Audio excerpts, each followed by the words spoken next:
So இப்போ வந்து இன்றைய செஷனுக்கு நம்ம போயிடலாம். இன்னைக்கு செஷன் வந்து இதையும் நான் வந்து ஒரு ஒரு கேள்வியிலிருந்தே ஆரம்பிக்கலாம்னு நினைக்கிறேன். என்னன்னா, போன முறை ஒருத்தர் கேட்டிருந்தாரு. என்ன கேட்டிருக்காருன்னா, நீங்க வந்து எவிடன்ஸே இல்ல. வந்து ஒரு வழக்குல, ஒரு குற்ற வழக்குல எவிடன்ஸே இல்லாம ஒருத்தன் கொலை பண்ணிடுறான். அப்ப என்னதான் பண்றது? போலீஸ் என்ன பண்றது? எப்படிதான் அவனை வந்து how to bring him before the justice அப்படின்னு ஒரு கேள்வி கேட்டிருந்தாங்க. ஒரு 2-3 செஷனுக்கு முன்னாடி. ஸோ அதுக்கான பதில் வந்து இந்த செஷன்ல தான் நம்ம சொல்ல போறோம். அது என்னன்னு கேட்டீங்கன்னா, இப்போ வந்து ஒரு சில சமயங்கள்ல அந்த மாதிரி நடந்து போயிடும். இப்போ என்ன ஆயிடும், ஒரு செஷன்ஸ் கேஸ் இருக்குன்னு வச்சுங்களேன், ஒரு மர்டர் கேஸ். மர்டர் கேசஸ்ல சில சமயங்கள்ல கான்ஸ்பிரசி பண்ணுவாங்க. கான்ஸ்பிரசிங்கிறது ஒண்ணுக்கு மேற்பட்ட நபர்கள் வந்து கூடி என்ன பண்ணுவாங்க, ஒரு குற்ற செயலை செய்யலாம்னு முடிவு பண்ணி in furtherance of that conspiracy they will commit அந்த இது. அந்த கான்ஸ்பிரசில இருக்கிறவரு நேரா வரலாம், வராம கூட வேற ஒரு ஹெஞ்ச்மேன் மூலமாக அந்த அந்த கான்ஸ்பிரேட் பண்ண விஷயத்த நிறைவேற்றலாம். அதுக்கு பாசிபிலிட்டிஸ் உண்டு. இந்த மாதிரி சூழ்நிலைகள்லாம் இந்த கான்ஸ்பிரசி எல்லாம் நார்மலி வில் ஹேட்ச்டு இன் சீக்ரெசி. ரொம்ப ரகசியமா தான் பண்ணுவாங்க. நார்மலா ஒரு 10 பேர் நிக்கிற இடத்துல உட்காந்துட்டு டீ கடையிலயோ அல்லது ஒரு பாலத்து கடையிலயோ உட்கார்ந்தெல்லாம் கான்ஸ்பிரசி பண்ணிட்டு இருக்க மாட்டாங்க. கான்ஸ்பிரசி பண்றவன் ஒரு வீட்டுல யாருக்கும் தெரியாம க்ளோஸ் பண்ணிட்டு தான் பேசுவான். அதுவும் ரொம்ப பேசுவான். அப்படி இருக்கும் பொழுது அதுக்கு வந்து உங்களுக்கு டைரக்ட் எவிடன்ஸ் கிடைக்கும் அப்படின்னு எதிர்பார்க்கறது வந்து காமன் சென்ஸுக்கு அகைன்ஸ்ட் அது. ஸோ அதனால அந்த மாதிரி சூழ்நிலைகள்ல இப்போ போலீஸ் என்னதான் பண்றது அப்படின்னா, அதுக்கு ஒரு வழிதான் இந்த confession of co accused. Confession வாங்கலாம். கோ அக்யூஸ்ட வந்து கன்ஃபெஷன் வாங்கி அந்த கன்ஃபெஷன் மூலமாக இதை வந்து ப்ரூவ் பண்ணலாம். இதுதான் நம்ம போன செஷன்ல பார்த்தோம், ஜுடிஷியல் கன்ஃபெஷன் வாங்குறது. அந்த ஜுடிஷியல் கன்ஃபெஷன் வந்து செக்ஷன் 30ல ரெலவெண்ட். அதனால ஆஸ் அகேன்ஸ்ட் கோ அக்யூஸ்ட் இந்த course of the joint trial, இவரும் அந்த இன்னொரு கோ அக்யூஸ்டும் ஜாயிண்டா இருக்கும்போது ஒரே ட்ரையல் நடக்குது. அதுல வந்து இவருடைய கன்ஃபெஷனை வந்து ரிலை பண்ணி இந்த கான்ஸ்பிரசி மாதிரியான விஷயங்களை ப்ரூவ் பண்ணலாம். இது ஒரு வகை. இன்னொரு வகை என்னன்னா, அந்த அக்யூஸ்டையே சாட்சியாக மாத்துறது. இதுதான் வந்து அடுத்த வகை. இத வந்து எப்படி ஒரு அக்யூஸ்ட வந்து சாட்சியாக மாத்துறது அப்படிங்கிறது தான் டெண்டர் ஆஃப் பர்டன் அப்படின்னு சொல்றோம். இந்த டெண்டர் ஆஃப் பர்டன் ப்ரொசீஜரை ஃபாலோ பண்ணி தான் ஒரு அக்யூஸ்ட ப்ராசிக்யூஷன் தரப்பு சாட்சியாக மாத்துறோம். ஒரு அக்கம்ப்ளிஷ் அப்படிங்கிறவர் வந்து ஒரு குற்ற செயலில் உடந்தையாக இருப்பவர் அல்லது குற்றம் செய்யும் பொழுது துணை புரிபவர், துணை போபவர், அவரை வந்து டெண்டர் ஆஃப் பர்டன் கொடுத்த பிறகு he will become an approver. So இதுதான் அக்கம்ப்ளிஷுக்கும் அப்ரூவருக்கும் உள்ள விஷயம். ஒரு அந்த மாதிரி ஒரு அக்யூஸ்ட் வந்து ஒரு காம்பிட்டண்டா அவர் கோர்ட்ல வந்து சாட்சி சொல்ல முடியுமா அப்படின்னா, நிச்சயமாக அவர் சாட்சி சொல்ல முடியும். அதுதான் section 133 of evidence act. Section 133 of evidence act என்ன சொல்லுதுன்னா, an accomplice shall be a competent witness against an accused person. So அவர் வந்து தனக்கு எதிராகவும் மற்ற எதிரிகளுக்கு எதிராகவும் சாட்சியம் சொல்வதற்கு முழுமையான தகுதி உடைய நபர் அப்படின்னு சொல்லி செக்ஷன் 133ல சொல்றாங்க. சரி, அந்த மாதிரி ஒரு காம்பிட்டன்ட் விட்னஸை நம்ம விட்னஸா விசாரிக்கணும்னு வச்சுங்க, 2 ப்ரொசீஜர் ஃபாலோ பண்ணும். அவர் வந்து டிஃபென்ஸ் தரப்புல தன்னை விசாரிச்சுக்கிறாரு அப்படின்னா செக்ஷன் 315 கீழே ஒரு மனு போட்டு, ஏன்னா அவருக்கு வந்து ரைட் ஆஃப் சைலன்ஸ் இருக்கு. ரைட் ஆஃப் சைலன்ஸ் இருக்கிறதுனால அவர் வந்து நீங்க அவரை கம்பல் பண்ண முடியாது. பாக்ஸ் ஏறுங்க, அக்யூஸ்ட் வந்து நீங்க பாக்ஸ் ஏறி சாட்சி சொல்லுங்கன்னு அக்யூஸ்ட கம்பல் பண்ண முடியாது. ஆர்டிகல் 23ல ப்ரொடெக்ஷன் அகைன்ஸ்ட் செல்ஃப் இன்கிரிமினேஷன் இருக்கு. ஸோ அதனால என்ன பண்ணணும்னா, அவர் டிஃபென்ஸ் தரப்புல விசாரிக்க போறதாக இருந்தா அவர் என்ன பண்ணுவாரு, செக்ஷன் 315ல ஒரு மனு போட்டு இந்த மாதிரி நான் வந்து விசாரிக்கலான் இருக்கேன், டிஃபென்ஸ் சாட்சியாக என்ன நான் விசாரிச்சுக்க போறேன், அதனால எனக்கு கொடுத்துருக்கிற ப்ரொடெக்ஷனை வந்து ரிமூவ் பண்ணிட்டு 315 கீழே எனக்கு அனுமதி கொடுங்கன்னு ஒரு மனு போடுவார். அது வந்து டிஃபென்ஸ் சைட்ல விசாரிக்கிறது. இப்ப நம்ம என்ன பண்ண போறோம் இந்த இந்த இதுல என்னன்னா, நமக்கு ப்ராசிக்யூஷன் தரப்புல சாட்சிகள் இல்ல, போதுமான சாட்சிகள் இல்ல, இந்த குற்றத்தை நிரூபிப்பதற்கான போதுமான சாட்சியங்களோ இல்லை. அப்படிங்கும்போது என்ன பண்றது, இந்த ஒரு ஒண்ணுக்கு மேற்பட்ட எதிரிகள் இன்வால்வ் ஆன ஒரு வழக்குல யாராவது ஒரு எதிரி, அதாவது குறைந்தபட்ச இன்வால்வ்மெண்ட் இருக்கிறவர், அவரை வந்து அவருக்கு ஒரு பர்டன் கொடுத்து இந்த மாதிரி நீங்க வந்து உள்ள நடந்த விஷயங்களை நீதிமன்றத்துல வந்து சொல்லணும் அப்படின்னு சொன்னீங்கன்னா உங்களுக்கு வந்து நாங்க பர்டன் கொடுக்குறோம் அப்படின்னு சொல்லிட்டு ஒரு டெண்டர் ஆஃப் பர்டன் அப்படிங்கிற ப்ரொசீடிங்க நம்ம இனிஷியேட் பண்ணலாம். அது போலீஸாருக்கு இருக்கக்கூடிய ஒரு விஷயம். அவங்க என்ன பண்ணலாம்னா, இந்த மாதிரி ஒண்ணுக்கு மேற்பட்ட எதிரிகள் இருக்கக்கூடிய ஒரு வழக்குல ஒரு குறைந்தபட்ச இது இருக்கிறவர், அவரை வந்து நீங்க வந்து மற்றவங்களுக்கு எதிராக நீங்க சாட்சி சொன்னீங்கன்னா, நடந்த விஷயங்களை உண்மையான விவரங்களை சாட்சி சொன்னீங்கன்னா உங்களுக்கு வந்து நாங்க பர்டன் வாங்கி கொடுக்குறோம், உங்களுக்கு தண்டனை இல்லாம பண்றோம். அந்த பர்டனுக்கு உட்பட்டு அதன் நிபந்தனைகளுக்கு உட்பட்டு நீங்க சாட்சி சொன்னீங்கன்னா you will be relieved from the offences அப்படின்னு சொல்லி அவங்கள கன்வின்ஸ் பண்ணி வாலண்டரியா கொண்டாந்து இந்த டெண்டர் ஆஃப் பர்டன் ப்ரொசீடிங்ஸை பண்ணுவாங்க. ஸோ அந்த டெண்டர் ஆஃப் பர்டிங் எப்படி பண்றது அப்படிங்கிறத பத்தி தான் இன்னைக்கு பார்க்க போறோம். முதல்ல வந்து செக்ஷன் 306 கீழே போலீஸ் வந்து டெண்டர் ஆஃப் பர்டனுக்கு அப்ளிகேஷன் போடணும். எந்த மாதிரி சூழ்நிலையில போடலாம் அப்படின்னு பார்த்தோம்னா 306 with the view to obtaining the evidence of any person supposed to have been directly or indirectly committing an offence to which this section applies, the chief judicial magistrate or metropolitan magistrate at any stage of the investigation or inquiry into or the trial of the offence and the magistrate of the first class inquiring into or trying the offence at any stage of the inquiry or trial may tender a pardon to such person on condition of his making a full and true disclosure of the whole of the circumstances within his knowledge relative to the offence and to every other person concerned, whether as principal or abettor in the commission of the crime. இந்த மாதிரி சூழ்நிலைகள்ல நாம வந்து section 306ல மனு செய்து வந்து tender of பர்டனுக்கு நம்ம apply பண்ணலாம். அதுக்கு என்னென்ன சூழ்நிலை இருக்கணும் அப்படின்னா, ஃபர்ஸ்ட் விஷயம், அவர் வந்து டைரக்டாவோ இன்டைரக்டாவோ இந்த அஃபென்ஸுக்கு உட்பட்டவராக இருக்கணும். முதல் விஷயம், அதாவது அவர் ஒரு அக்யூஸ்டா இருக்கணும். அது ஃபர்ஸ்ட் விஷயம்.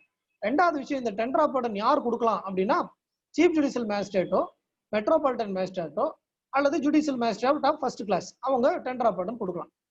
இதுல என்ன கண்டிஷன், டெண்டர் ஆஃப் பர்டன் கொடுக்கறதுக்கு என்ன கண்டிஷன் அப்படின்னா, is making a full and true disclosure of the whole of the circumstances within his knowledge. அவருக்கு தெரிந்த அனைத்து சங்கதிகளையும் நீதிமன்றத்துல வந்து சொல்லணும் அப்படிங்கிற நிபந்தனையின் பேர்ல அவருக்கு நம்ம tender we can tender pardon அப்படிங்கிறது தான் இந்த செக்ஷன் 306 உடைய இது. இந்த 306 உடைய ஆப்ஜெக்ட் என்ன, எதுக்காக இந்த மாதிரி நம்ம ஒரு அக்யூஸ்டுக்கு பர்டன் கொடுக்கணும், அவர் தான் குற்றம் செய்த நபராச்சு, அவருக்கு எதுக்காக கொடுக்கணும் அப்படின்னா அதை வந்து ஒரு ஜட்ஜ்மெண்ட்ல எக்ஸ்பிளைன் பண்றாங்க. The salutary principle of tendering a pardon to an accomplice is to unravel the truth in a grave offences so that the guilt of the other accused persons concerned in commission of crime could be brought home.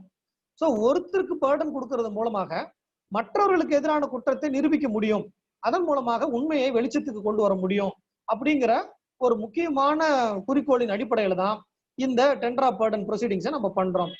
It has been repeatedly said by this court that the object of section 306 is to allow pardon in cases where heinous offense is alleged to have been committed by a person. With the aid of the evidence of the person's granted pardon, the offense may be brought home to the rest.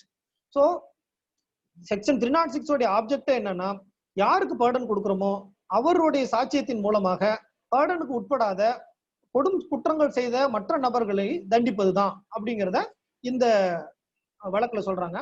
அதே போல இந்த மாதிரி ஒரு Burton கொடுத்துட்டோம்னா என்ன நடக்கும், what is the effect, இந்த burden கொடுக்கறதனுடைய எஃபெக்ட் என்ன அப்படின்னு பார்த்தோம்னா, AJ Paris versus state of Madras அப்படிங்கிற வழக்குல 1954 ஏஆர் 1954 SC 616 அந்த கேசஸ்ல வந்து 3 ஜட்ஜஸ் பெஞ்ச், 3 ஜட்ஜஸ் உள்ள பெஞ்ச் வந்து சுப்ரீம் கோர்ட்ல சொன்ன இது. இந்த மாதிரி டெண்டர் நம்ம வந்து அக்யூஸ்டுக்கு பர்டன் டெண்டர் பண்ண உடனே என்ன ஆயிடும் அப்படின்னா, the accused must be presumed to have been discharge. So அவர் வந்து இந்த அஃபென்ஸ்ல இருந்து டிஸ்சார்ஜ் ஆனதாக கருதணும். முதல் விஷயம், எஃபெக்ட் ஆஃப் பர்டன் என்ன, இஸ் அமௌண்ட் டு டிஸ்சார்ஜ். அவர் மேல சார்ஜே இல்லையே, நம்ம தான் சார்ஜை ஃப்ரேம் பண்ண போறது இல்லையா, அவரை ப்ராசிக்யூஷன் விட்னஸா தானே விசாரிக்க போறோம். ஸோ அதனால எஃபெக்ட் ஆஃப் கிராண்டிங் பர்டன் வந்து இஸ் டிஸ்சார்ஜ். ஒன்னு. ரெண்டாவது, he ceases to be an accused. அவர் அதுக்கப்புறமேட்டு ஒரு குற்றம் சாட்டப்பட்ட நபரோ சந்தேக எதிரியோ கிடையாது, அவர் வந்து அதுல இருந்து விளக்கப்படுறார், என்னவாயிடுறாரு அதுல இருந்து, அண்ட் பிகம்ஸ் a witness. அவர் ஒரு சாட்சியாக மாறிடுறாரு. எப்ப டெண்டர் பர்டன் கொடுத்த உடனே அவர் என்ன ஆயிடுறாரு, அக்யூஸ்டுங்கிற கேரக்டர்ல இருந்து அப்படியே மாறி சாட்சி அப்படிங்கிற கேரக்டர் வந்துடுறாரு. அவருக்கு மேல இருக்கக்கூடிய குற்றத்தை பொறுத்த வரைக்கும் அவர் வந்து டிஸ்சார்ஜ் ஆயிடுறாரு. இதுதான் எஃபெக்ட் ஆஃப் பர்டன் அப்படின்னு சொல்லி AJ Paris versus state of Madras அப்படிங்கிற வழக்குல சொல்லியிருக்காங்க. ஸோ இந்த ஜட்ஜ்மெண்ட்டை வந்து நான் ஃபாஸ்டா சொல்றேன், நீங்க இதை எழுதிட்டு இருக்க வேண்டியது இல்லை. இந்த செஷன் முடிஞ்ச உடனே உங்களுக்கு இந்த ஸ்லைட் வந்து சர்க்குலேட் பண்ணுவோம், அதுல யூ கேன் கோ த்ரூ. இதை நீங்க உட்கார்ந்து எழுதிட்டு இருக்க வேண்டிய அவசியம் இல்லை. ஸோ அதே போல ஒரு டெண்டர் ஆஃப் பர்டனுடைய எஃபெக்ட் என்னன்னு சொல்றாங்க. அந்த வழக்கு என்னன்னா ஸ்டேட் வெர்சஸ் ஹிராலால் கிரிதரிலால் கோத்தாரி அப்படிங்கிற வழக்குலயும் இது என்ன எஃபெக்ட் அப்படிங்கறத சொல்றாங்க. ஏஆர் 1960 SC 360 அந்த ஜட்மெண்ட். அதுலயும் சுப்ரீம் கோர்ட் என்ன சொல்றாங்கன்னா a pardon tender under section 337 is a protection from prosecution. Failure to comply with the condition on which the pardon is tendered removes that protection அப்படின்னு அதனுடைய எஃபெக்ட சொல்றாங்க. Once இவருக்கு வந்து Burton tender பண்ணிட்டோம்னா, Burton கொடுத்துட்டோம்னா இமீடியட்டா அவர் என்ன ஆயிடுவாரு, he will be protected from the prosecution அப்படின்னு சொல்றாங்க. ஸோ அவர் அப்போ ப்ராசிக்யூஷன் அவர் ப்ராசிக்யூட் பண்ண தேவையில்ல. ஆனா அவருக்கு நம்ம கண்டிஷன் போடுவோம். என்ன கண்டிஷன் போடுவோம்? You must disclose the whole of the circumstances to your knowledge, within your knowledge. உங்க நாலேஜ்ல இருக்கக்கூடிய whole of the circumstances you must state அப்படிங்கிற கண்டிஷன்ல தான் போடுவோம். அந்த கண்டிஷனை அவர் வந்து ஃபுல்ஃபில் பண்ணலன்னு வச்சுங்க, then this protection will be removed. எந்த ப்ரொடெக்ஷன்? இந்த பர்டன் கொடுக்குறப்போ நம்ம ஒரு ப்ரொடெக்ஷன் கொடுக்குறோம் பாருங்க, தட் ப்ரொடெக்ஷன் வில் கோ அவே. அதுதான் இந்த எஃபெக்ட் ஆஃப் கிராண்டிங் பர்டன். இந்த ஸ்டேட் வெர்சஸ் ஹிராலால் கிரிதரிலால் கோத்தாரி அப்படிங்கிற வழக்குல சொல்லியிருக்காங்க. அடுத்தது இப்ப வந்து நம்ம சொன்னோம் ஒரு வழக்குல ஒண்ணுக்கு மேற்பட்ட எதிரிகள் இருக்காங்க. அந்த எதிரிகள்ல ஒருத்தருக்கு மட்டும் நம்ம பர்டன் கொடுக்குறோம். எதுக்காக கொடுக்குறோம்னா அவர் வந்து மற்ற எதிரிகளுக்கு எதிராகவும் தனக்கு எதிராகவும் சாட்சிகள் சொல்லணும். சொல்லி அதுல இருக்கக்கூடிய ஹோல் சர்க்கம்ஸ்டன்சஸ், அவருடைய நாலேஜ்ல இருக்கக்கூடிய ஹோல் சர்க்கம்ஸ்டன்சஸையும் அவர் வந்து சாட்சியாக சொல்றோங்கிற கண்டிஷன் பேர்ல அவருக்கு பர்டன் கொடுக்கலாம்னு சொன்னோம். அப்ப அவர் வந்து தன்னை முழுமையாக அதுல உட்படுத்திக்கணுமா? இப்ப நார்மலா பாத்தீங்கன்னா நீங்க ஜுடிஷியல் கன்ஃபெஷன்ல செக்ஷன் 30ல போட்டிருக்கோம், he must implicate himself and to implicate others னு இருக்கும் செக்ஷன் 30ல. அவர் தன்னை இம்ப்ளிகேட் பண்ணிக்காம மத்தவங்களை மட்டும் இம்ப்ளிகேட் பண்ணி சொல்றாருன்னு வச்சுங்க, தட் இஸ் நாட் கன்ஃபெஷன். அவருக்கு முதல்ல அவரை தன்னை உட்படுத்திக்கணும். நான் குற்றம் செஞ்சேன், இவங்களோட சேர்ந்து செஞ்சேன் அப்படிங்கறது வந்து 30ல வந்து ரெலவெண்டா இருக்கும்.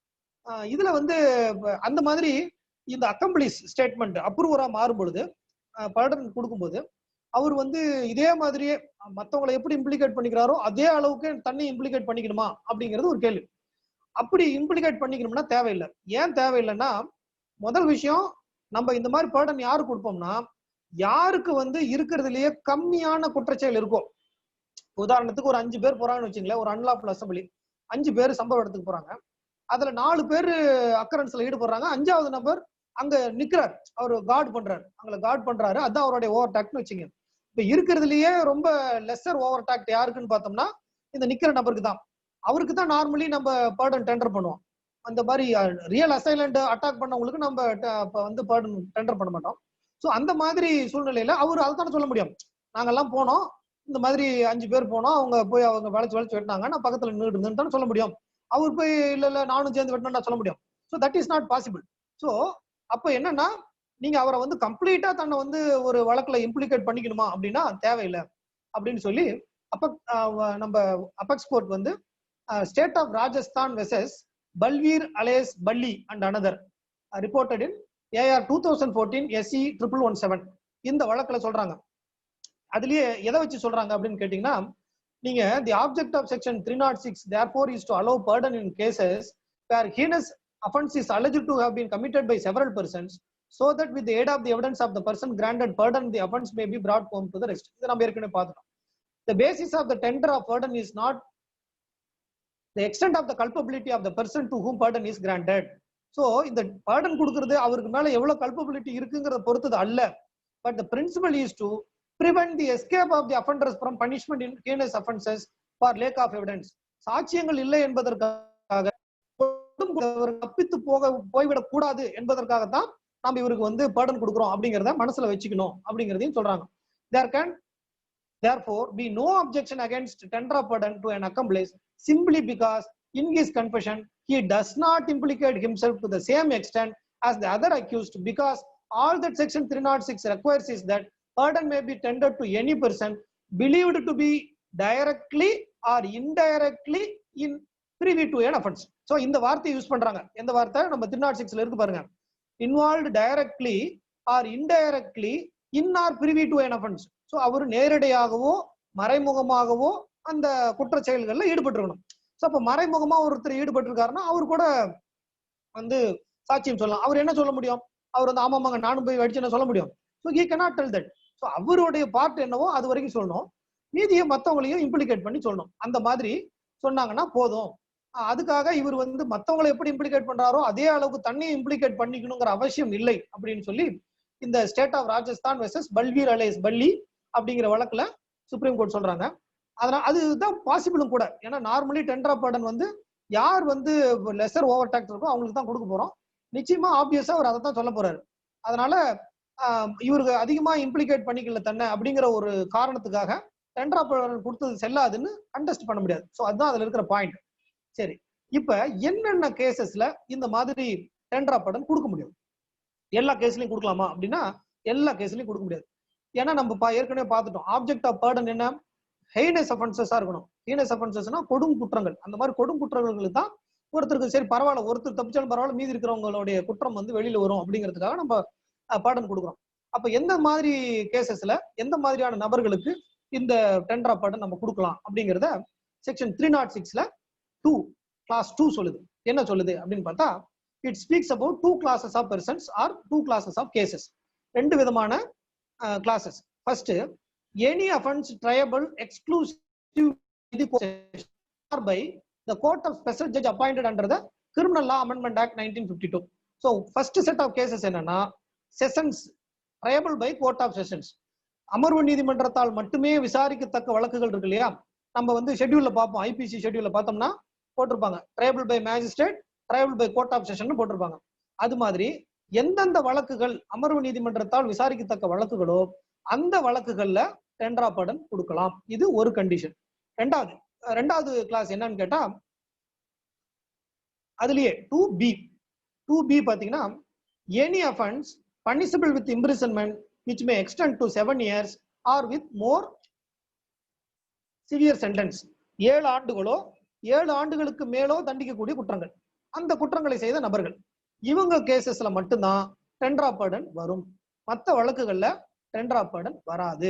அதை நம்ம மனசுல வச்சுக்கணும். அப்ப 2 கிளாஸஸ் என்ன, ஃபர்ஸ்ட் கிளாஸ் அது ட்ரைபிள் பை கோர்ட் ஆஃப் செஷனா இருக்கணும் ஒன்னு.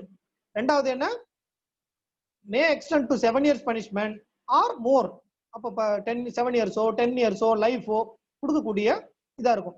அது அந்த மாதிரி என்ன, இப்போ 326 எடுத்துங்களேன், 326 இஸ் ட்ரைபிள் பை மேஜிஸ்ட்ரேட், ஆனா இட் மே எக்ஸ்டெண்ட் டு என்ன 7 years லைஃப் வரைக்கும் கொடுக்கலாம் 326 பொறுத்த வரைக்கும். ஸோ அந்த மாதிரி அஃபென்சஸ் கூட நம்ம பர்டன் டெண்டர் பண்ணலாம் அப்படிங்கிறது தான் இந்த 306 உடைய சப்செக்ஷன் 2 சொல்றது. ஸோ இந்த கிளாஸஸ் ஆஃப் பெர்சன்ஸ் மட்டும்தான் டெண்டர் ஆஃப் பர்டன் கேட்க முடியும். சரி, இந்த மாதிரி டெண்டர் ஆஃப் பர்டன் கொடுக்கறதுக்கு என்ன ப்ரொசீஜர் ஃபாலோ பண்ணும் அப்படிங்கிறத செக்ஷன் 306ல சப்செக்ஷன் 3 வந்து எக்ஸ்பிளைன் பண்ணுது. ஸோ அதை நம்ம பார்த்தோம்னா, மேஜிஸ்ட்ரேட் ஹூ டெண்டர்ஸ் பர்டன் என்னென்ன ப்ரொசீஜர் ஃபாலோ பண்ணுங்கிறத பார்த்துடலாம். First 366(3), every magistrate who tenders a pardon under subsection 1 shall record his reasons for so doing. Tender of pardon கொடுக்கும் பொழுது ரீசன் சொல்லணும், எதுக்காக இவருக்கு நாங்க வந்து பர்டன் கொடுக்குறோம் அப்படிங்கிறத சொல்லணும். whether the tender was or was not accepted by the person to whom it was made, and shall on application made by the accused furnish him with a copy of such record free of cost. இதையும் எழுதணும். இந்த கண்டிஷன்ஸை அந்த நபர் யாருக்கு நம்ம Burton கொடுக்குறோமோ அந்த நபர் ஏற்றுக்கொண்டாரா ஏற்றுக்கொள்ளவில்லையா அப்படிங்கிறதையும் கொடுக்கணும். அவருடைய அப்ளிகேஷன் பேர்ல அதனுடைய நகல் ஒன்றையும் அவருக்கு ஃப்ரீயா கொடுக்கணும். Every person accepting a tender of pardon made under subsection 1 shall be examined as a witness in the court of magistrate, taking cognizance of the offense and in the subsequent trial if any. So அவர் என்ன பண்ணணும், அந்த magistrate கோர்ட்ல ஒரு சாட்சியாக விசாரிக்கணும் on oath. நார்மலா வந்து confession record பண்ணும்போது ஓத் அட்மினிஸ்டர் பண்ண மாட்டோம் இல்லையா, நீங்க அது ஒரு டிஃபரன்ஸ் இங்க. ஏன்னா இங்க வந்து ஆன் ஓத்ல நம்ம வந்து டெண்டர் ஆஃப் பர்டன் கொடுக்கும் பொழுது இவரை நம்ம சாட்சியா விசாரிக்கிறோம், அதனால அவருக்கு ஓத் அட்மினிஸ்டர் பண்ணணும். 164ல கன்ஃபெஷன் ரெக்கார்ட் பண்ணும் பொழுது அக்யூஸ்ட் எக்ஸாமின் பண்றோம், அதனால அவருக்கு ஓத் அட்மினிஸ்டர் பண்ணக்கூடாது. அது ஒரு டிஃபரன்ஸ் இருக்கு. ஸோ அந்த மாதிரி இவர் என்ன பண்ணும், முதல்ல அவரை சாட்சியா விசாரிச்சு ஒரு ஸ்டேட்மெண்ட் ரெக்கார்ட் பண்ணும். Shall unless he is already on bail be detained in custody until the termination of trial. அடுத்தது என்ன பண்ணும்னா, இந்த மாதிரி அவரை சாட்சியா விசாரிச்ச பிறகு அவருக்கு வந்து ஏற்கனவே பெயில இருந்தாருன்னா அவரை பெயில விட்டுறலாம். அவர் பெயில இல்ல அப்படின்னா அவரை வந்து அந்த ட்ரையல் முடிகிற வரைக்கும் கஸ்டடியிலேயே வச்சிருக்கணும். இது ஒரு ஒன் ஆஃப் த கண்டிஷன். இதை வந்து அவசியமாக டெண்டர் ஆஃப் பர்டன் பண்ணும் பொழுது ஃபாலோ பண்ணும். சரி, இந்த அக்யூஸ்ட வந்து மேஜிஸ்ட்ரேட் கோர்ட் முன்னாடி விசாரிக்கிறது முக்கியமா அப்படின்னு கேட்டா நிச்சயம் முக்கியம். அந்த வந்து சுப்ரீம் கோர்ட் வந்து Suresh Chandra Bahri versus state of Bihar அப்படிங்கிற வழக்குல சொல்லியிருக்காங்க. The examination of accomplice or an approver after accepting the tender of burden as a witness for cognizance of the offense is thus a mandatory provision and cannot be dispensed with, and if this mandatory provision is not complied with, it vitiates the trial. Suppose tender of pardon கொடுத்துட்டு இவரை வந்து சாட்சியாக விசாரிக்காம விட்டுட்டாங்கன்னு வச்சுங்க magistrate கோர்ட்ல, தென் இந்த entire proceedings வந்து விஷியேட் ஆகி போயிடும். அவர் அந்த எவிடன்ஸை வந்து நம்ம வந்து ரிலை பண்ணவே முடியாம போயிடும்னு சொல்லி இந்த Suresh Chandra Bahri versus state of Bihar அப்படிங்கிற வழக்குல சுப்ரீம் கோர்ட் சொல்லியிருக்காங்க. So one of the important condition என்னன்னா, டெண்டர் ஆஃப் பர்டன் கொடுத்த பிறகு அந்த அக்யூஸ்ட ஒரு சாட்சியாக விசாரிக்கணும். சரி, இப்போ நம்ம அவருக்கு டெண்டர் கொடுத்துட்டோம், பர்டன் கொடுத்துட்டோம்.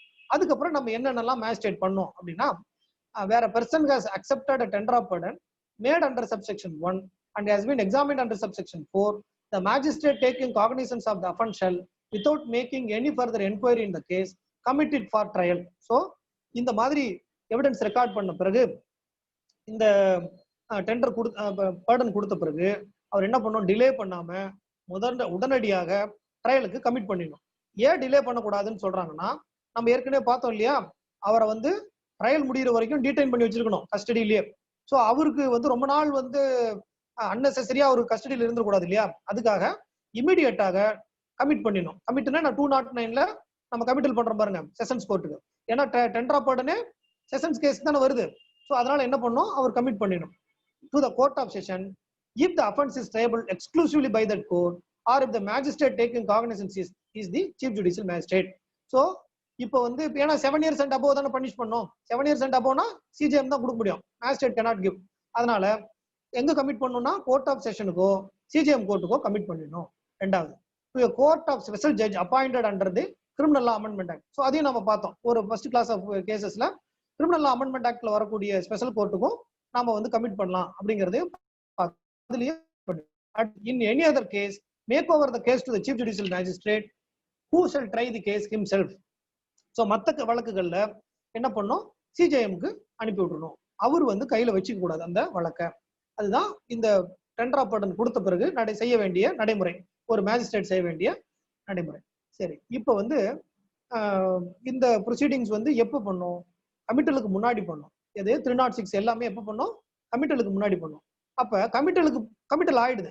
அப்ப கமிட்டல் ஆன பிறகு ஒரு அக்யூஸ்ட் வராருன்னு வச்சுங்களேன், சார் நான் வந்து அப்ரூவர் ஆயிடுறேன், நான் வந்து எல்லாத்தையும் சாட்சி சொல்லிடுறேன், யார் யார் என்ன பண்ணாங்கன்னு சொல்லிடுறேன் அப்படின்னு சொல்லி எனக்கு பர்டன் கொடுங்கன்னு கேட்டார்னா, அப்போ வந்து ப்ராசிக்யூஷன் அப்ளை பண்ண முடியுமா, ஆஃப்டர் த கமிட்மெண்ட் பண்ண முடியுமா அப்படின்னா பண்ண முடியும்.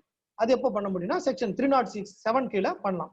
Power to direct tender of pardon at any time after commitment of a case but before judgment is passed the court which the commitment is made may, with a view to obtaining at the trial the evidence of any person supposed to have been directly or indirectly concerned in or privy to any such offense, tender a pardon on the same condition to such person அப்படின்னு சொல்றாங்க. அப்ப even after the commitment, இப்ப committal ஆகி trial கோர்ட்டுக்கு வந்துருது, trial கோர்ட்ல case நடந்துகிட்டு இருக்கு. அப்படி நடந்துகிட்டு இருக்கும் போது கூட இவர் என்ன பண்ணலாம், any time before pronouncing judgment pronounce பண்றதுக்கு முன்னாக அவரை வந்து டெண்டர் ஆஃப் பர்டன் கொடுத்து, எந்த கண்டிஷன்ல, ஏற்கனவே 306 சொல்ற கண்டிஷன்ஸ் இருக்கு பாருங்க, சேம் கண்டிஷன்ஸ், அதாவது he must made a full disclosure அப்படிங்கிற கண்டிஷன்ஸ் பேர்ல அவருக்கு டெண்டர் ஆஃப் பர்டன் கொடுக்கலாம். அதுதான் வந்து 307 இருக்கக்கூடிய ப்ரொசீஜர். அதை வந்து யார் பண்ணுவாங்க, ட்ரையல் கோர்ட் பண்ணுவாங்க. After the commitment trial court will do that. இங்க 306 வந்து மேஜிஸ்ட்ரேட் பண்ணுவாரு, 307 ட்ரையல் கோர்ட் பண்ணுவாங்க. ஸோ அப்பயும் நம்ம வந்து டெண்டர் ஆஃப் பர்டன் கொடுக்க முடியும். அதுக்கு அடுத்தது, இப்ப இந்த மாதிரி நம்ம டெண்டர் ஆஃப் பர்டன் கொடுத்துட்டோம், அவர் சாட்சி பார்த்தோம். Section 133 accomplice is a competent witness அப்படிங்கறத பார்த்தோம்.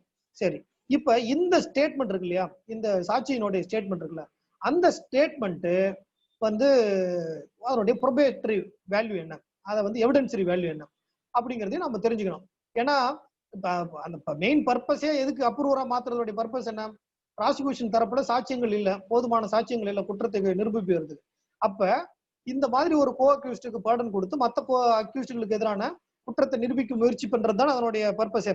ஸோ அப்போ இந்த எவிடென்சரி வேல்யூ என்னன்னு தெரியாம பண்ணக்கூடாது இல்ல. ஸோ அதனுடைய எவிடென்சரி வேல்யூ என்னங்கிறத செக்ஷன் 133ல சொல்றாங்க. என்ன சொல்றாங்கன்னா, an accomplice shall be a competent witness against an accused person. Our competent witness தான்.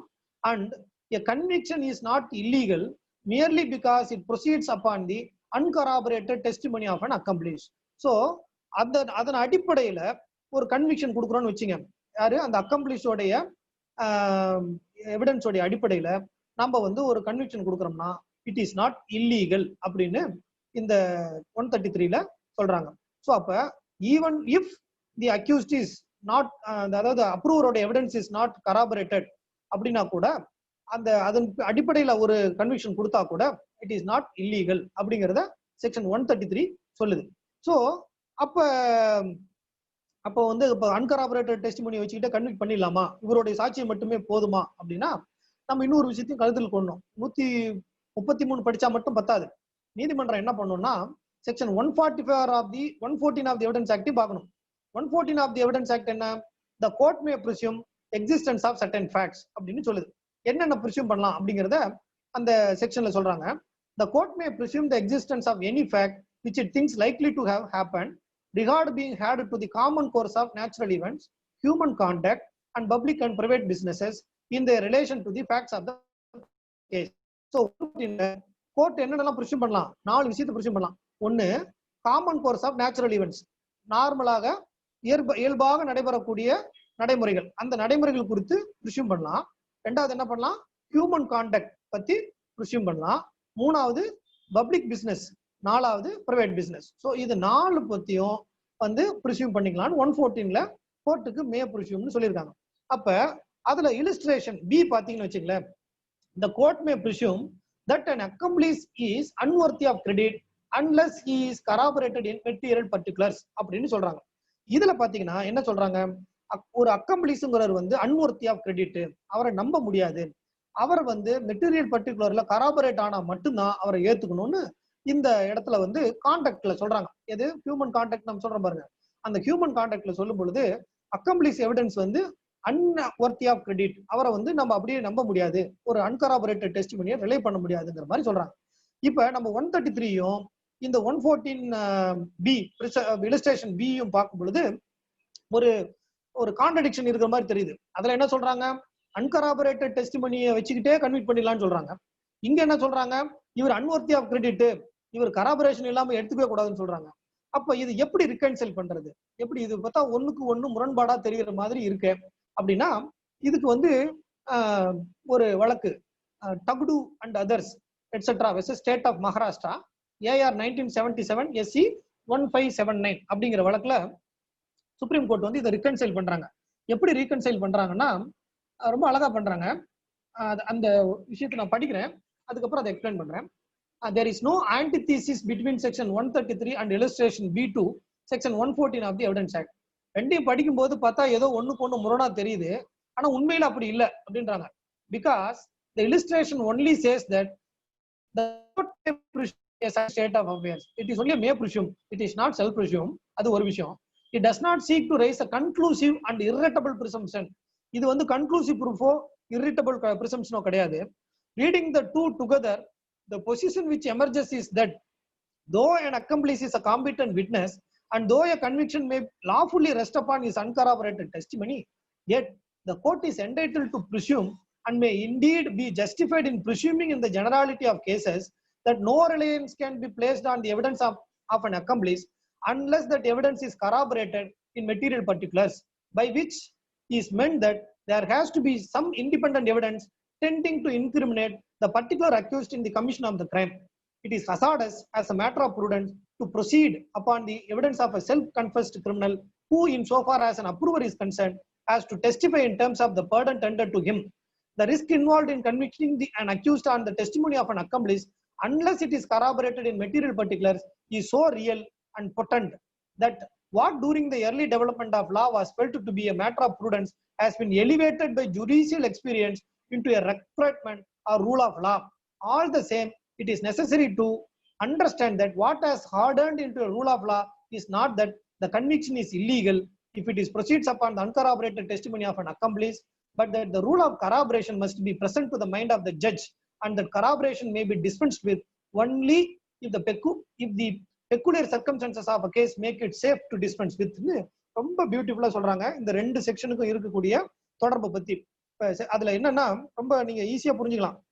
ஒண்ணு இல்ல, அதாவது அக்கம்ப்ளிஸ்ங்கிற ஒரு அன்வொர்த்தி ஆஃப் கிரெடிட்னு கோர்ட் ப்ரிசூம் பண்ணிக்கலாம். It is only May presumption. இந்த மே ப்ரிசம்ஷன் வந்து கன்க்ளூசிவ் ப்ரூஃபோ இர்ரிட்டபிள் ப்ரிசம்ஷனோ கிடையாது. அதனால court may presume or may not presume. இப்படி இப்ப ஒரு அக்கம்ப்ளிஸ் காம்பிட்டன்ட் விட்னஸ் ஆக இருந்தா அந்த கண்டிஷன்ஸ் பேர்ல சாட்சியம் அளிக்கிறாங்கிறத கோர்ட் மறந்துடக்கூடாது. அப்ப though conviction can be recorded based on the uncorroborated டெஸ்டிமனினா கூட நீதிமன்றம் என்ன பண்ணணும், as a matter of prudence இதுக்கு கராபரேஷன் தேடணும். as a matter of prudence கராபரேஷன் தேடணுங்கிறது இன்னைக்கு வந்து ரூல் ஆஃப் லாவாவே மாறிடுச்சு. அதனால எல்லா கேசஸ்லயும் அப்ரூவர் எவிடன்ஸாக இருந்ததுன்னா அவர் எதனால அவர் எவிடன்ஸ் கொடுக்குறாரு, அவருக்கு நம்ம பர்டன் டெண்டர் பண்ணிருக்கிறோம் ஆன் கண்டிஷன். அந்த கண்டிஷனை ஒபே பண்றதுக்காக அவர் வந்து அப்ரூவர் வந்து சாட்சி சொல்றாரு. அதனால அதை நம்ம மனசுல வச்சுக்கணும். ஸோ சம்டைம்ஸ் அவர் என்ன பண்ணலாம், அந்த கண்டிஷன்ஸ் ஒபே பண்றதுக்காக பொய்யா கூட சொல்லிடலாம், மற்றவங்களை இம்ப்ளிகேட் பண்ணிட்டு தான் தப்பிச்சுக்கலாம்னு நினைக்கலாம். ஸோ அதனால you must seek for corroboration not only as a matter of prudence but also as a rule of law அப்படின்னு சொல்லி இந்த ஜட்மெண்ட்ல வந்து ரொம்ப அழகா எக்ஸ்பிளைன் பண்றாங்க. ஸோ இப்போ 113க்கும் 114க்கும் என்ன ஒரு கான்ட்ரடிக்ஷனுமே கிடையாது. ஸோ கான்ட்ரடிக்ஷன் எங்க வருதுன்னா அது படிக்கும் போது நம்ம புரிஞ்சுக்கிறதுல தான் வருது. அதுல வந்து இப்போ இந்த ஜட்மெண்ட் பிரகாரம் பாத்தீங்கன்னா there is not at all any contradiction. நம்ம என்ன பண்ணோம், as a matter of prudence ஒவ்வொரு முறையும் இந்த இதை வந்து அப்ரூவர் எவிடன்ஸ் வரும் பொழுது we must look for corroboration. இதுக்கு ஒத்துழைக்கக்கூடிய சாட்சியம் இருக்கான்னு தேடி பார்க்கணும். அப்படி தேடி பார்த்துட்டு தான் அப்ரூவர் எவிடன்ஸை வந்து அக்செப்ட் பண்ணணும் அப்படிங்கிறது தான் இந்த ரெண்டு செக்ஷனுக்கும் இருக்கக்கூடிய ரிகன்சைல் பண்றாங்க. இதே மாதிரி Rampal Pithwa Rahidas versus state of Maharashtra 1994 SEC 2685 அப்படிங்கிற வழக்குலையும் சொல்றாங்க இதே விஷயம் தான். மறுபடியும் அதை நான் ரிப்பீட் பண்ண விரும்பல. சரி, இப்ப நம்ம சொன்னோம் இல்லையா கராபரேஷன் அப்படின்னு சொல்லி சொன்னோம் பாருங்க. இந்த கராபரேஷன் எந்த எக்ஸ்டென்ட்டுக்கு இருக்கணும்? ஏன்னா நம்ம corroboration as a matter of ப்ரூடன்ஸோ ரூல் ஆஃப் லாவோ கராபரேஷன் இல்லாம நம்ம வந்து ஆக்ட் பண்ணக்கூடாது. we should not rely upon uncorroborated testimony அப்படின்னு நம்ம சொன்னோம்ல. இப்போ கராபரேஷன்னா எவ்வளவு தூரம் இருக்கணும், அது என்ன மாதிரி இருக்கணும் அந்த கராபரேஷன் அப்படிங்கிறதுக்கும் சுப்ரீம் கோர்ட் வந்து ஒரு கேஸ்ல சொல்லியிருக்காங்க. the kind of corroboration required in a approver, case of approverல எது மாதிரியான கராபரேஷன் இருக்கணும் அப்படிங்கிறத ஒரு கேஸ்ல சொல்றாங்க. அந்த கேஸ் தான் Rameshwar son of Kalyan Singh versus state of Rajasthan AR 1952 SC page number 54. இந்த வழக்குல சொல்றாங்க எது மாதிரியான கராபரேஷன் இருக்கணும் அப்படிங்கறத சொல்றாங்க. அது என்னன்னா, all that is necessary is that there should be independent evidence which will make it reasonably safe to believe the witness's story that the accused was the one or among those who committed the offense. என்ன தேவை அப்படின்னா, there should be a independent evidence. ஒரு independent evidence இருக்கணும். எதுக்கு? இந்த விட்னஸோடைய testimony இருக்கு இல்லையா, அப்ரூவரோட testimony, அந்த டெஸ்டிமனி சேஃப்னு பிலீவ் பண்றதுக்காக ரீசனபிளா இருக்கணும் அப்படிங்கிறது தான் அந்த கைண்ட் ஆஃப் கராபரேஷன் அப்படின்னு சொல்றாங்க. அதுல இன்னொன்னு என்ன சொல்றாங்கன்னா,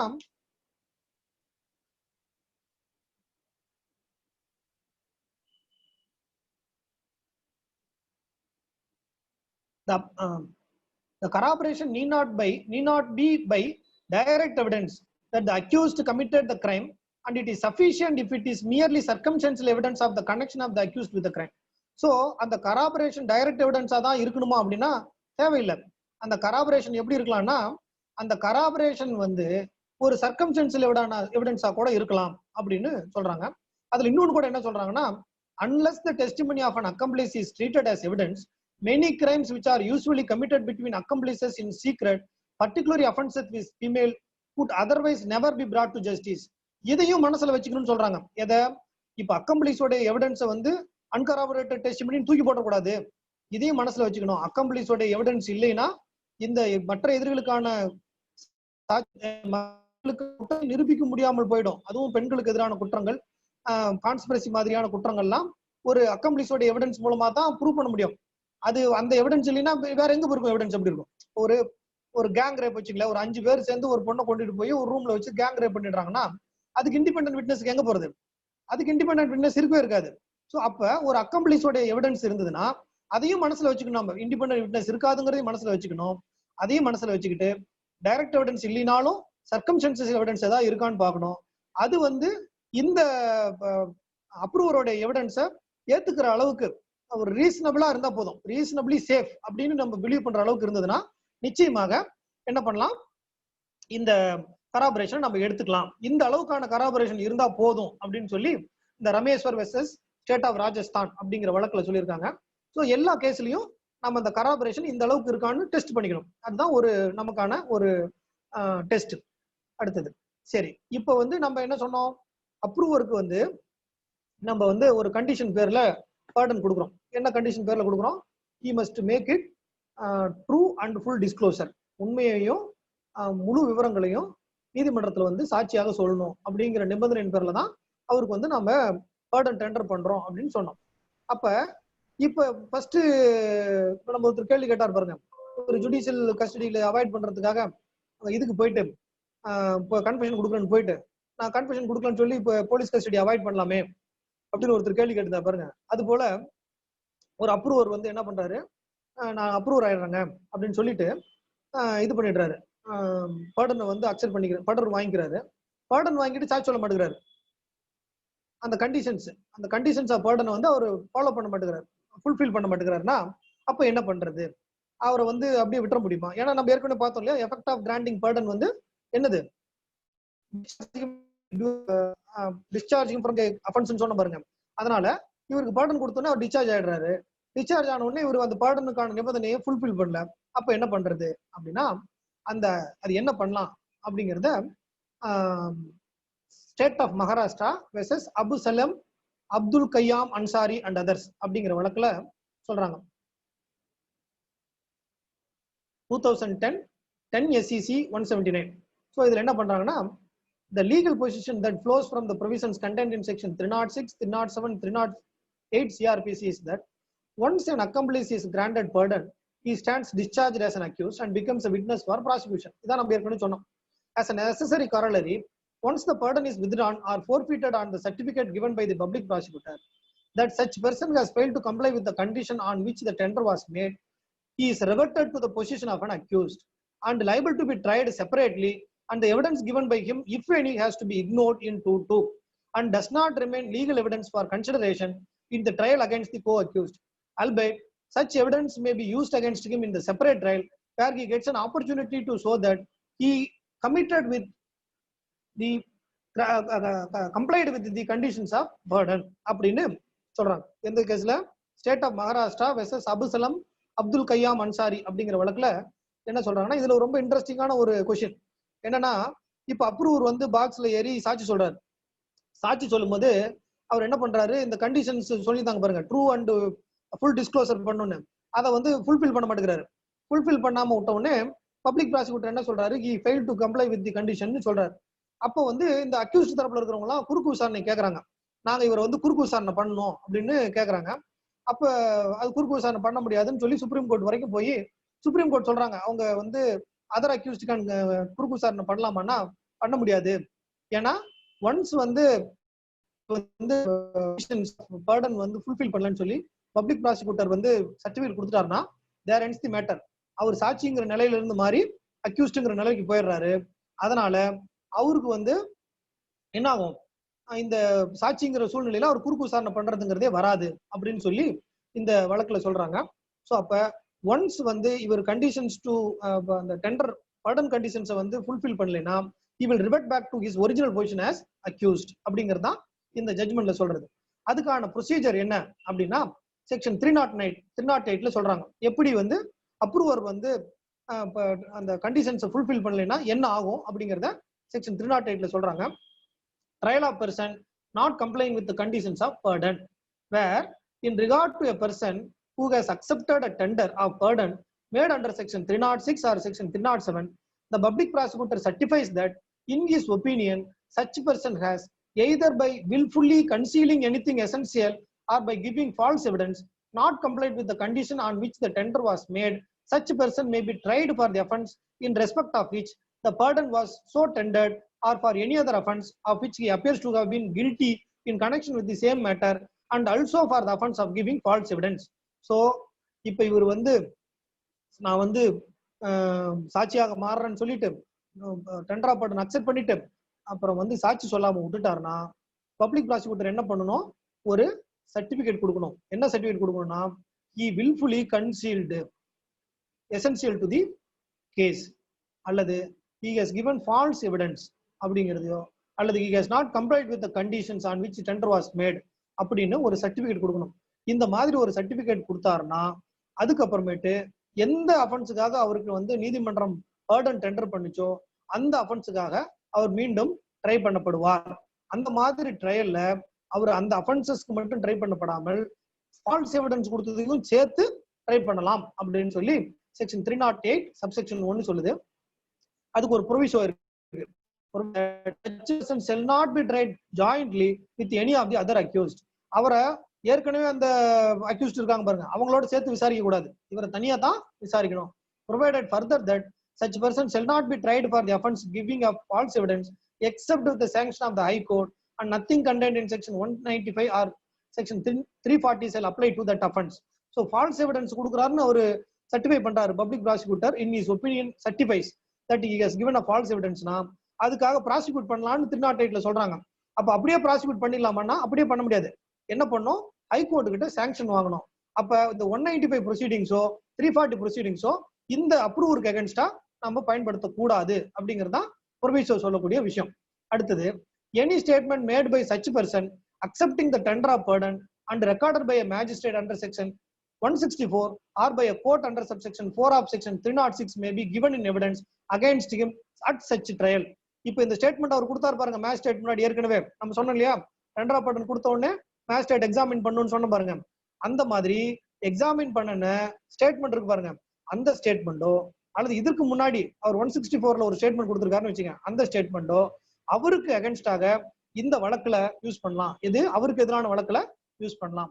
அது மட்டும் இல்லாம at such trial the accused shall be entitled to plead that he has complied with the condition upon which such tender was made, in which case it shall be for the prosecution to prove that the condition has not been complied with. So இந்த மாதிரி வழக்குல அவர் என்ன பண்ணலாம்னா, accused வந்து பாருங்க, நான் எனக்கு என்ன கண்டிஷன்ஸ் இம்போஸ் பண்ணாங்களோ அதை வந்து ட்ரூத்ஃபுல்லா நான் வந்து ஒப்ளைஜ் பண்ணிட்டேன், நான் அதை வந்து கம்ப்ளை பண்ணிட்டேன், இவங்க வந்து இப்போ பொய்யா வந்து என்ன வேண்டும்னே மறுபடியும் ப்ராசிக்யூட் பண்றதுக்காக இந்த மாதிரி பண்றாங்க அப்படிங்கிற ஒரு டிஃபென்ஸையும் அவர் எடுக்கலாம். In addition to the defence taken by the offence. இந்த அஃபென்ஸ் நான் பண்ணலன்றது ஒரு டிஃபென்ஸ் எடுக்கிறா பாருங்க, அது அல்லாம நான் இந்த டெண்டர் ஆஃப் பர்டனுக்கு என்னென்ன கண்டிஷன்ஸ் போட்டாங்களோ அது எல்லாமே நான் ஃபுல்ஃபில் பண்ணிட்டேன் அப்படிங்கறத சப்செக்ஷன் 3 சொல்லுது. At such trial the court shall, if it is a court of session, before the charge is read out and explained to the accused, if it is the court of magistrate, before the evidence of the witness for the prosecution is taken, ask the accused whether he pleads that he has complied with the conditions on which the tender of pardon was made. So இப்போ இந்த மாதிரி நம்ம charge frame பண்றதுக்கு முன்னாடி நம்ம வந்து கேட்போம் இல்லையா, நீங்க குற்றத்தை ஒப்புக்கொள்கிறீர்களா இல்லையான்னு கேட்போம்ல, அது மாதிரி இங்க என்ன பண்ணோம், இவரை ட்ரையல் பண்ணும்போது இந்த சார்ஜ் ஃப்ரேம் பண்றதுக்கு முன்னாடியாகவே நீங்க வந்து இந்த உங்களுக்கு பர்டன் டெண்டர் பண்ணுமே அந்த கண்டிஷன்ஸை நீங்க ஃபுல்ஃபில் பண்ணீங்களா இல்லையா அப்படிங்கிறத ஒரு கேள்வியாக வணைந்து கேட்கணும். அதுக்கு அவர் என்ன பதில் சொல்றாரோ அதை ரெக்கார்ட் பண்ணோம். அதுக்கு அப்புறமேட்டு தான் நம்ம என்ன பண்ணோம், இது பண்ணோம், ட்ரையல் பண்ணோம். If the accused does not so plead, அவர் சொல்ற இல்லன்னு மறுக்கிறான்னு வச்சுங்களேன், the court shall record the plea and proceed with the trial, and it shall, before passing judgment in the case, find whether or not the accused has complied with the conditions of pardon, and if it finds that he has so complied, it shall, notwithstanding anything contained in this court, pass judgment of acquittal. So இப்போ அவர் ஒரு கட்சி எடுக்கிறார், நான் fulfil பண்ணிட்டாங்க, all conditions ஐ fulfilled, இவங்க வந்து public prosecutor வந்து தவறான சர்டிஃபிகேட் கொடுத்து என்ன ப்ராசிக்யூட் பண்ண வச்சுட்டாரு அப்படின்னு அவர் ஒரு கட்சி எடுத்தாருன்னா, அப்ப நீதிமன்றம் ஜட்ஜ்மெண்ட் கொடுக்கறதுக்கு முன்னாடி அது அவர் வந்து எல்லா கண்டிஷன்ஸும் ஃபுல்ஃபில் பண்ணிருக்காரான்னு பார்க்கணும். அப்படி ஃபுல்ஃபில் பண்ணியிருந்தாரு, அவர் ஃபுல்ஃபில் பண்ணிட்டாரு அப்படின்னு முடிவுக்கு வந்துட்டாருன்னா அப்ப என்ன பண்ணும், அவரை உடனடியாக அக்யூட்டல் பண்ணிடணும். வேற எந்த ப்ரொவிஷன்ஸ் மாதிரி அவங்க போக தேவையில்ல, டைரக்டா அக்யூட்டல் பண்ணிடலாம். இதுதான் இந்த 308ல இந்த அப்ரூவர் கண்டிஷன்ஸை ஃபுல்ஃபில் பண்ணலைன்னா என்ன பண்ணணும் அப்படிங்கிற ப்ரொசீஜர். அதுக்கு அடுத்தது இந்த ஸ்கீம் இருக்கு பாருங்க, 306 to 308 வந்து ஒரு ஸ்கீம். ஒரு பர்டன் கொடுக்கறது எப்படி, பிஃபோர் கமிட்டல் எப்படி, ஆஃப்டர் கமிட்டல் எப்படி, அதுக்கப்புறமேட்டு பர்டன் கொடுத்த பிறகு அந்த கண்டிஷன்ஸை கம்ப்ளை பண்ணலைன்னா இந்த ஸ்கீமை வந்து ஒரு ஜட்மெண்ட்ல ரொம்ப அழகா எக்ஸ்பிளைன் பண்ணிருக்காங்க. அது நான் ஏற்கனவே சொன்ன ஜட்மெண்ட் தான். State of Maharashtra versus Abusalam Abdul Qayyum Ansari and others 2010 10 SCC 179. So இந்த ஸ்கீமை வந்து நீங்க கம்ப்ளீட்டா புரிஞ்சுக்கணும்னா இந்த ஜட்மெண்ட்டை படிச்சீங்கன்னா போதும். நான் அதை எக்ஸ்ட்ராக்ட் பண்ணி போட்டிருக்கேன். ஸோ இது ஒன் செகண்ட் நான் சொல்ல வேண்டிய அவசியம் இல்லை, ஏன்னா இதுதான் நம்ம இவ்வளவு நேரம் பேசிட்டு இருந்தோம். ஸோ இதுல கம்ப்ளீட்டா சொல்லியிருக்காங்க எப்படி இந்த ஸ்கீம் வில் ஆப்ரேட், எப்படி வந்து ஒரு அக்யூஸ்டுக்கு வந்து டெண்டர் ஆஃப் பார்டன் கொடுக்கப்படும், என்னென்ன கண்டிஷன்ஸ்ல கொடுக்கப்படும், அந்த கண்டிஷன்ஸை வந்து பிஃபோர் கமிட்டல்னா எப்படி, ஆஃப்டர் கமிட்டல்னா எப்படி, அந்த கண்டிஷன்ஸை ஃபுல்ஃபில் பண்ணீங்கன்னா அவர் எப்படி ட்ரை பண்ணணும், என்னென்ன அதனோட இம்ப்ளிகேஷன்ஸ்ங்கிறது எல்லாத்தையும் இந்த ஜட்மெண்ட்ல ரொம்ப அழகா சொல்லியிருக்காங்க.